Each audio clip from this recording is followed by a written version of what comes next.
Jika suami istri berhubungan, setelah itu dia berwudu dan mandi. Berwudu dan mandi wajib pagi hari. Kalau dia sanggup, dia mandi malam. Kalau dia tak sanggup mandi malam karena mati lampu, karena listrik tak jalan, karena air tak ada, dia berwudu saja sebelum tidur. Besok sebelum azan subuh baru dia mandi. Yang paling afdal mandi supaya badannya waktu tidur itu bersih. Kalau tak sanggup, tak dingin dan sebab lainnya, maka dia berwudu saja. Wudu pun tak bisa, maka tayamum. Tayamum tak bisa, bekerja kok bisa. Nah, jelas? Bagaimana hukumnya buang angin ketika sedang dalam wudu? Dia sedang berwudu. Iza kumtum ila shalah, kalau kamu mau salat, faghsilu wujuhakum, basuh muka, wa aydiyakum ilal marafiq, tangan, wamsahu biru'usikum, kepala. Pas sedang kepala, dipegang kepala, keluar angin ke bawah. Apakah cukup diulang di kepala itu aja, atau mengulang balik dari pangkal? Ulang balik dari pangkal, karena wudhu ini sepaket. Ulang balik dari awal. Di mana niat wudhu itu niat? Kalau sholat niatnya itu dua mazhab. Mazhab yang pertama, mazhab Syafi'i, di dalam takbir. Aku sholat subuh 2 rakaat jadi makmum fardu karena Allah. Allahu Akbar. Makanya orang mazhab Syafi'i panjang takbirnya, karena niatnya di dalam takbir.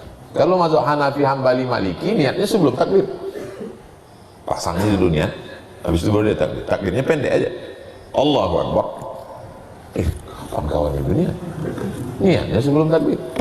Antum berniat sebelum takbir atau dalam takbir? Kalau saya dalam takbir, saya pakai mazhab Syafi'i. Kalau wudu, niatnya waktu bismillah. Bismillah. Menuangkan air, bismillah. Di situlah letaknya. Nawaitu raf'al hadasil asghari listibahati sholati fardu alayya lillahi ta'ala. Itu bukan niat, itu melafazkan niat di lidah untuk menguatkan hati. Waktu dituangkan air itu ke tangan di awal, bismillahirrahmanirrahim, disitulah pasang niat. Ulang balik, karena batal tadi di jalan. Jelas? Pertanyaan ini simple, tapi kalau tak jelas, batal wudhu, tak sah sembahyang. Dan biasanya memang orang tertentu itu pas mau berwudu, sebelum itu tak mau dia. Kenapa begitu? Bisa jadi kerja setan, bisa jadi memang mindset di kepala kita itu memerintah, otak itu memerintahkan, keluar kau angin, keluar kau angin, keluar kau angin.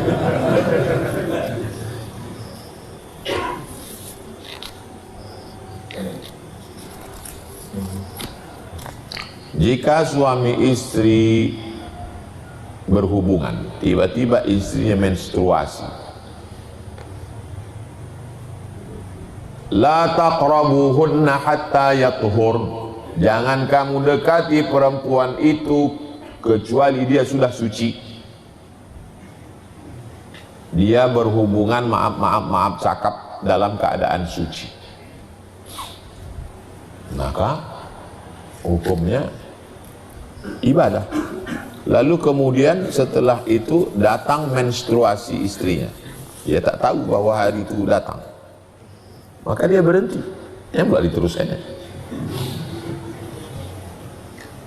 karena sudah datang larangan, tak boleh melakukan hubungan kelamin. Dan secara medis, penyakit yang diakibatkan dari darah menstruasi sangat fatal. Saya tak bicara medis, nanti kalau saya bicarakan medis ini dokter pun terheran-heran. Begitulah hebatnya ajaran agama Islam, tak boleh berhubungan. Saya tak tahan 7 hari Pak Ustadz, menunggukan 7 hari naik ke ubun-ubun. Itulah maka disyariatkan namanya emergency door.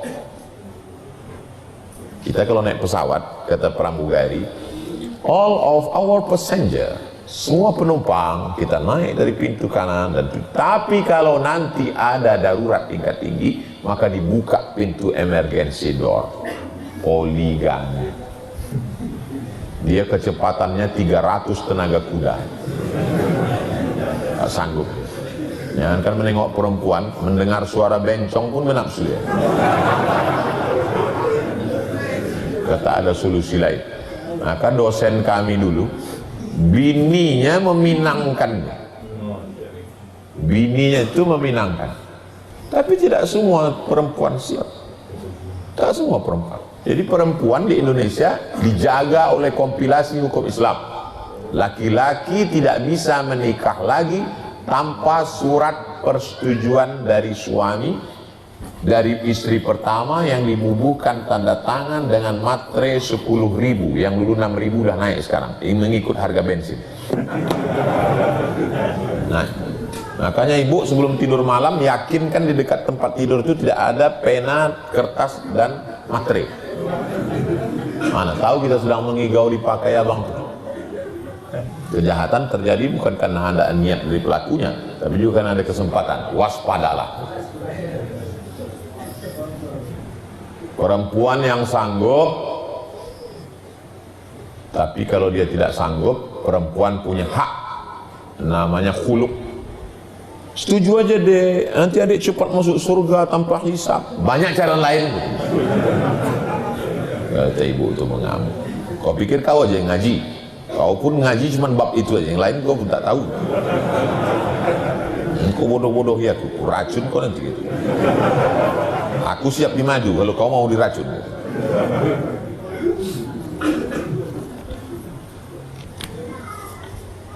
Bagaimana menghadapi ketika difitnah dan yang memfitnah malah merasa terzolimi?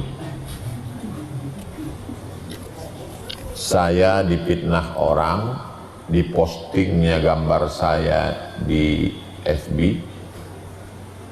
otak-atiknya muka saya ini. Saya BAP ke Polda.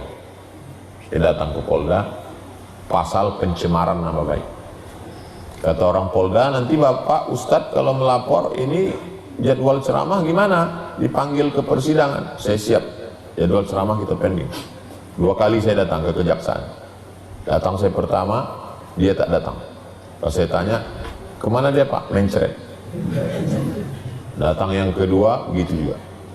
2 kali saya datang, saya batalkan ceramah 2 kali, udah berhenti. Untuk yang sekitar Pekanbaru. Untuk yang nasional, saya tak perkarakan. Karena saya tahu dia tak akan ditangkap.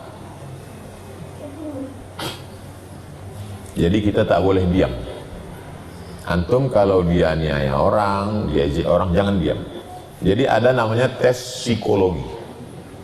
Ada orang didudukkan di atas pentas, dibuat 3 grup naik ke atas. Namanya tes psikologi. Grup yang pertama memuji. Oh, cantiknya, gantengnya. Grup yang kedua mulai megang-megang. Oh, grup yang ketiga mulai menjambak, menari. Rupanya kita kalau tak bersikap, kecenderungan manusia akan menginjak-injak kita. Itulah maka dalam Islam tidak hanya sekedar ada akhlak, maaf, ridho, tawakal, ikhlas, tapi dalam Islam juga ada hukum. An-nafsu bin nafsi, dihilangkannya nyawa kau, hilangkan pula nyawa dia. Al-ainu bil aini, dicucuknya mata kau, cucuk pula biji mata dia. As-sinnu bis sinni, dipatahkannya gigi kau, patahkan pula gigi dia. Al-juruha qisas, dilukainya kau, lukai juga dia. Tapi ayat itu jangan potong, ada sambungannya. Faman afa wa aslaha, siapa yang mau memaafkan dan berdamai, fa ajruhu 'ala Allah, Allah berikan balasan. Jadi keseimbangan antara hukum dan akhlak. Inti ajaran Islam itu 3. Pertama akidah, kedua hukum syariah, ketiga akhlak. Itulah yang terkandung dalam hadis iman, Islam dan ihsan. Hadis Jibril alaihissalam. Saya pernah mendengar ceramah Ustadz kajian fikih Islam Sulaiman Rashid menjelangkan tentang kiblat ada 3. Ka'bah, Masjidil Haram, tanah haram. Apa maksudnya?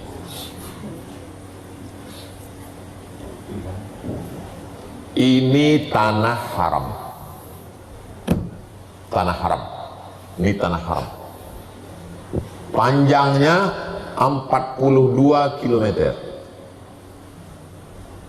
Dari Padang Arafah ke Ka'bah 20, dari Ka'bah ke Hudaybiyah 22. Jadi panjangnya 42 km. Ini tanah haram. Jadi kalau kita sholat dari Indonesia, asal kena tanah haram nih sah. Allahu Akbar, kena ujung segini, sah. Bagi yang berada di tanah haram, maka kiblatnya mesti kena Masjidil Haram. Masjidil Haram berada di dalam tanah haram. Jadi kalau antum berada di tanah haram ini, asal kena ujung Masjidil Haram, sah. Bagi yang berada di dalam Masjidil Haram, maka kiblatnya adalah Ka'bah. Karena untuk menempatkan betul ke Ka'bah, antum dari Limbo Panjang, sikit aja bergeser. Maka bunyi ayatnya, fawalli wajhaka syatral masjidil. Ka'bah berada di dalam Masjidil Haram, Masjidil Haram berada di dalam tanah haram. Jadi kita yang dari luar ini asal kena tanah haram, yang berada di dalam tanah haram asal kena Masjidil Haram. Yang berada di dalam Masjidil Haram mesti yakin dia bahwa mengarah ke Ka'bah. Di dalam Masjidil Haram pun tak kena Ka'bah. Parah betul ya Pak. Dalam Masjidil Haram tinggal membukakan biji mata, kan apa? Dalam Masjidil Haram pun tak kena juga Ka'bah. Kok bisa tak kena? Di dalam Masjidil Haram pun sempat dia pernah bertanya ke kawan, apa kata? Suraunya mana ya? Bayangan dia mesti ada kubahnya. Sampai di Masjidil Haram itu tengoknya tak beratap. Mana? Di mana kita sholat gitu? Jelas tentang 3 kiblat tadi? Jelas? Nah, itulah dia penjelasan tentang 3 kiblat. Kitab tafsir yang tidak ada Israiliyatnya Pak Ustadz. Tafsir paling bersih, tafsir Abu Ja'far Ibnu Jarir At-Tabari, semeter, 24 jilid. Tapi sanadnya terlalu panjang. Dari Imam Abu Ja'far Ibnu Jarir At-Tabari ke Imam Ad-Dhahhak, Imam Mujahid, Imam Ikrimah, ke Ibnu Abbas, ke Nabi. Hingga orang bosan baca, sanadnya panjang sekali. Dipotong sanadnya, dibuang sebagian sanadnya. Itulah dia tafsir Al-Quranil Azim, Imam Abul Fida Ismail Ibnu Katsir. Kalau antum mau panjang, tafsir bil maksur. Kalau tafsir bil ra'i, tafsir dengan akal, yang paling besar namanya tafsir Mafatih al-Ghaib, kunci-kunci gaib, atau disebut juga dengan tafsir al-Kabir. Kenapa kabir? Karena dia tafsir paling besar. Penulisnya Imam Fakhruddin Ar-Razi, meninggal 606 Hijrah. Kalau tafsir untuk yang pemula, tafsir Jalalain, Jalaluddin Al-Mahalli, Jalaluddin As-Suyuti, meninggal tahun 911. Sama jumlah banyak tafsirnya dengan ayatnya. Sudah dihitung ulama yang mana. Tafsir Jalalain. Kalau yang modern Pak Ustaz, tafsir Al-Muntakhab, tafsir pilihan, disusun ulama-ulama Al-Azhar Mesir. Jadi dari awal tafsir Jalalain, tafsir Al-Muntakhab. Tafsir yang digabungkan dari beberapa tafsir, tafsir Syekh Dr. Ali As-Sabuni, tafsir Safwatut Tafasir, pilihan kombinasi dari beberapa tafsir. Syekh Sabuni baru saja meninggal, ulama Damaskus, Suriah. Saya mau tafsir yang sastra Pak Ustaz. Tafsir sastra yang zaman dulu, tafsir Al-Kasyaf, Imam Zamakhsyari. Cuman akidahnya bukan Ahlus Sunnah, dia Mu'tazilah, tapi balaghahnya bagus. Kalau yang modern Pak Ustadz, Fi Zilalil Quran, Said Qutb. Kalau tafsir yang simple, sistematis, modern, tafsir Al-Munir, penulis kitab Al-Fiqhul Islami wa Adillatuh, Syekh Wahbah Zuhaili. Untuk fikih, ambil Wahbah Zuhaili. untuk tafsir Al-Munir. Tafsir berbahasa Indonesia Pak Ustaz, tafsir Buya Hamka, tafsir Al-Azhar. Tafsir lain Pak Ustaz, itu aja lah dulu. Masih bertanya aja. Udah dikasih tak pula dibeli.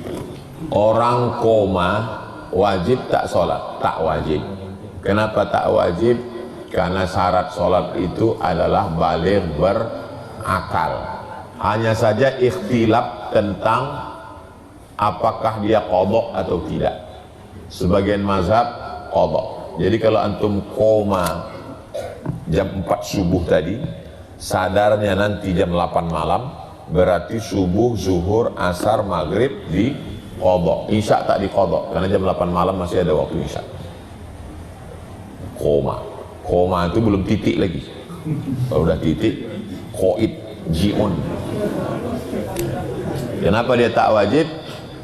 Kalau tak sanggup berdiri sholat ini duduk di kursi. Kalau tak sanggup duduk, kepala ke utara, kaki ke selatan, miring ke arah kiblat. Miringkan tempat tidur di rumah sakit, ruang ICU. Makanya kalau rumah sakit Islam ada pembimbing ibadah, kepalanya di utara ya, kaki di selatan, miringkannya. Kalau tak bisa miring, telentang, pakai isyarat kelopak mata. Allahu Akbar, Allahu Akbar, Allahu Akbar, Allahu Akbar. Tidak ada alasan tak sembahyang selagi dia sadar. Kalau udah tak sadar, koma dia jam 1, sadar jam 2, tetap wajib zuhur. Begitu dia sadar, langsung tayamum kan, sembahyang. Saya dulu ganti-gantian, kakak kelas kami kena penyakit, tiba-tiba berair otaknya. Otak ini berair. Datang kami menjenguk, ditanyanya saya, kau siapa? Menangis saya sejadi-jadinya, karena dialah yang ngurus saya kuliah dulu. Dia yang membantu, dia yang membelikan buku. Tiba-tiba ditanya, kau siapa? Berair otak, takbir. Akhirnya dibawa balik, dioperasi, ditanamkan selang sebesar ini dari otak ini. Kalau dia begini nampak selang. Harga selang itu 17 juta diimpor dari Jepang 10 tahun yang lalu. Dari selang cairan otak ini masuk ke lambung. Rupanya kalau basah otak ini, error dia, hilang ingatan. Jadi dia koma, tak ingat apa-apa, tak wajib sholat. Pas dia ingat, sholat. Apa semacam kawan saya Pak Ustaz? Kawan saya asal waktu sholat lupa dia.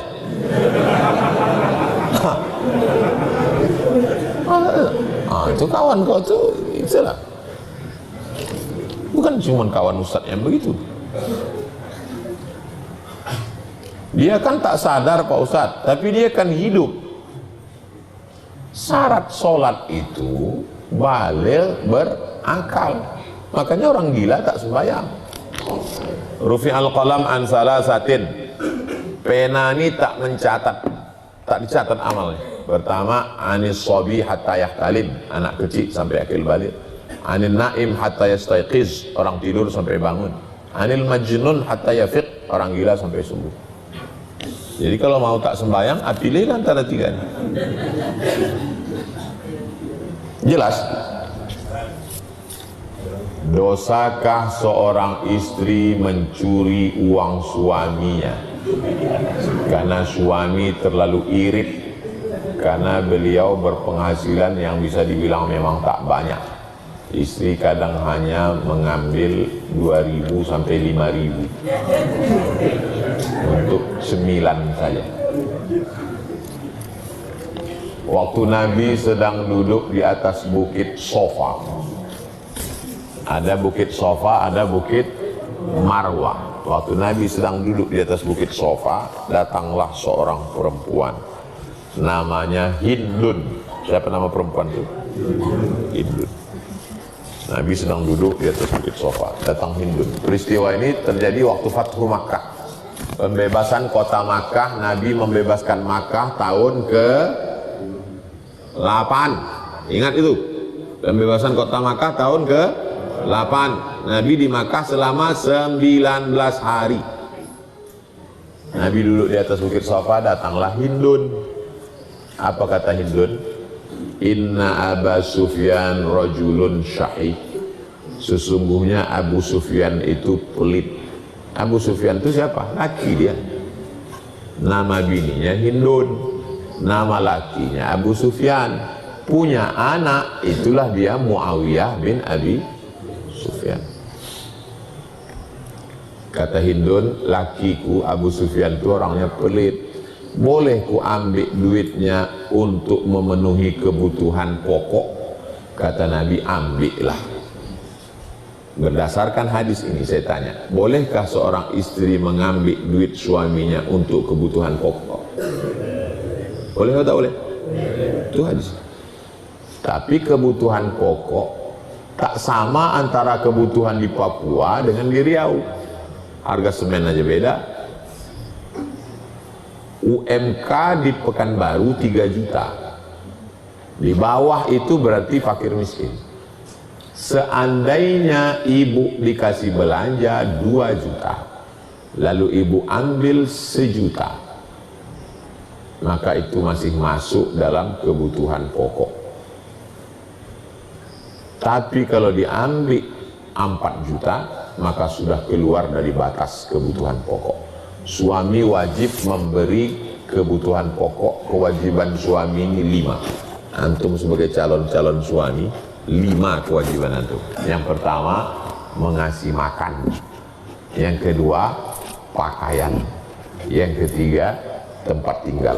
Yang keempat, pendidikan. Yang kelima, perhatian. Kalau tak antum perhatikan, dia akan mencari perhatian laki tetangga. Makan, pakai, tempat tinggal, pendidikan, perhatian, sesuai dengan kemampuan suami. Suami yang tak mampu, kalian bilang ke bini, Adinda, sebetulnya kebutuhan di Pekanbaru ini 3 juta, tapi abang pun tak jelas sekarang rezeki ini. Kalau kebetulan laki-laki ini bertuah, dapatnya durian runtuh. Perempuan ini anak orang kaya, anak tunggal, ayahnya mau sakratul maut. Lakinya tadi pula susah melarat, maka si istri ini boleh membagi zakat ke suaminya. Bang, sebetulnya banyak fakir miskin, tapi yang paling dekat dengan aku kau inilah. Nah, maka untuk zakatku ini kekasih ke kau. Suami tak bisa berzakat ke bini, karena suami wajib memberi nafkah. Tak boleh nafkah itu sendiri zakat, tapi bini boleh. Ini zakat. Tapi kalau kau macam-macam, ku benamkan kau ke Sungai Siak. Jangan sampai kau beli paket 2 giga asik main Instagram aja. Jelas?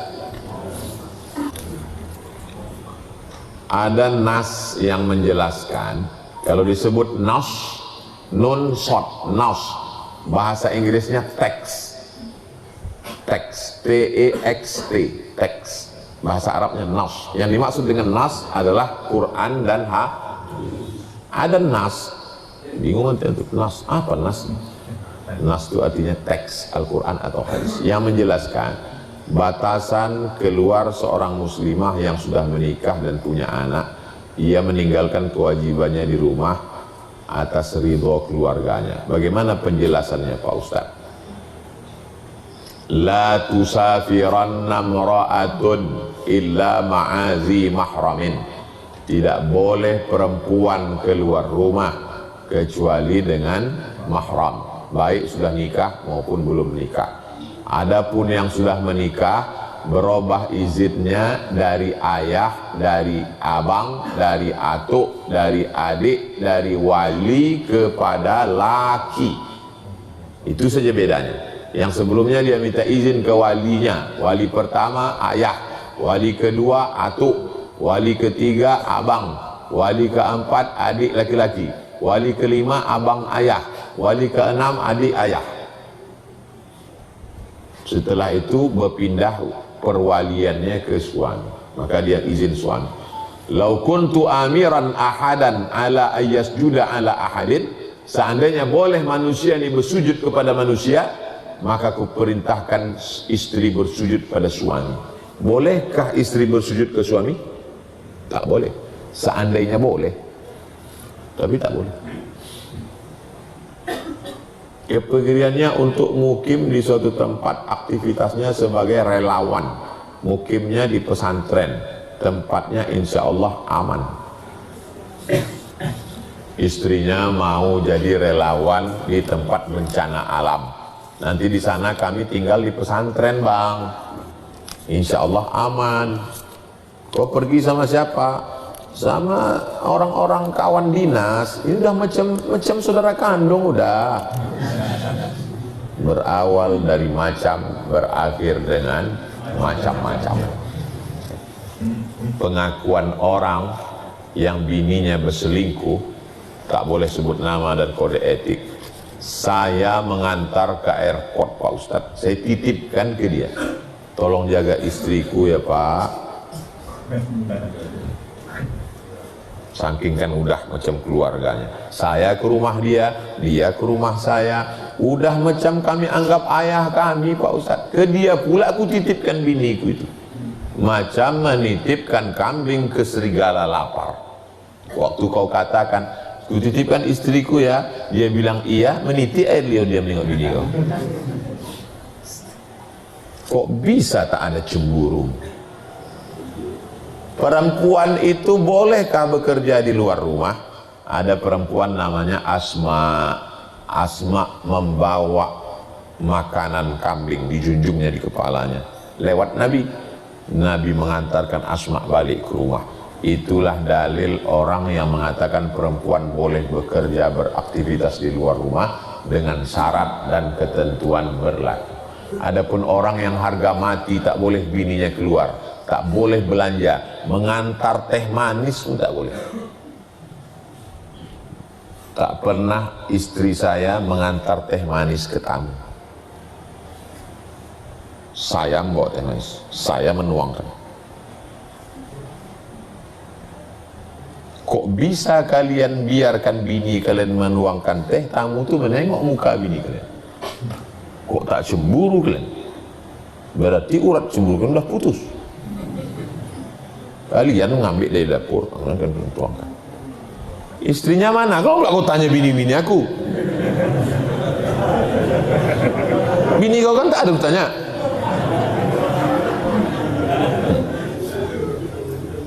Bisa pula kalian pajang bini di ruang tamu. Pergi kalian ke rumah saya, tak ada gambar bini. Gambar Masjidil Aqsa. Bisa pula dipajang gambar bini tak bertudung situ. Cantik juga bini kau ya. Tak mendidih darah kalian. Waqarna fi buyutikunna, menetaplah kamu di rumah wahai perempuan. Di Tarim, Ustaz Somad pernah ke Tarim? Belum. Di Tarim itu Ustaz, tempat Habib Umar bin Hafiz, Darul Mustafa, Rubat Tarim, Al-Ahqab, tempat Buya Yahya. Perempuan di sana keluar cuma 2 kali Pak Ustaz. Yang pertama nikah, yang kedua mati. Lain daripada itu dia yang keluar, dia yang belanja, menjaga perempuan. Saya tidak termasuk yang sangat ketat, tapi saya juga tidak setuju yang terlalu longgar, karena semua berawal perselingkuhan dan berikutnya berawal dari longgar. Maka saya boleh perempuan itu beraktivitas dengan syarat dan ketentuan berlaku. Yang pertama, la tabarrajna tabarrujal jahiliyatil ula, jangan bersolek-solek jahiliyah. Ini karena perempuan ini kalau di rumah dia macam mak lampir, pas keluar rumah macam artis. Jadi dia bersolek itu untuk laki orang, bukan untuk laki dia. Perempuan itu bersolek untuk laki dia atau untuk orang lain? Untuk lakinya, bukan untuk laki orang. Sekarang di rumah. Yang kedua, dia tidak boleh keluar rumah kalau tidak dengan mahram. Imam Nawawi dari kalangan mazhab Syafi'i, penulis kitab ini, membolehkan perempuan keluar kalau aman. satu kloter 300 orang, ada di situ perempuan-perempuan yang amanah, boleh. Yang ketiga, la yakhluwanna rajulun, tidak berdua-duaan, satu kantor berdua, dari jam 8 pagi sampai jam 4 sore berdua, makan sama, berawal dari curhat, ngobrol, muncul nyaman, tenang. No free lunch, tidak ada makan siang yang gratis. Nauzubillah.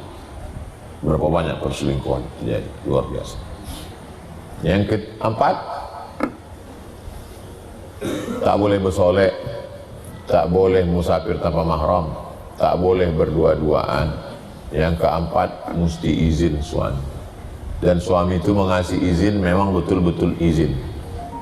Kasih izin ya bang, kalau tak izin awas nanti. Abang tu pula ketakutan.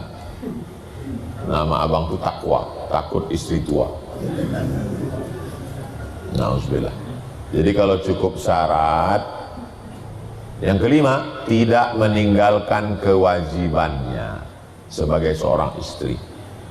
Untuk suami sudah, untuk rumah sudah, anak-anak sudah, bang, ekonomi kita ini sulit, izinkan aku sebentar ada urusan, tapi tetap ku jaga kehormatan ini untuk membantu kita supaya jangan sampai kita terlilit utang. Iyalah, abang jangan terlalu cemburu kali, nanti abang cepat mati ya.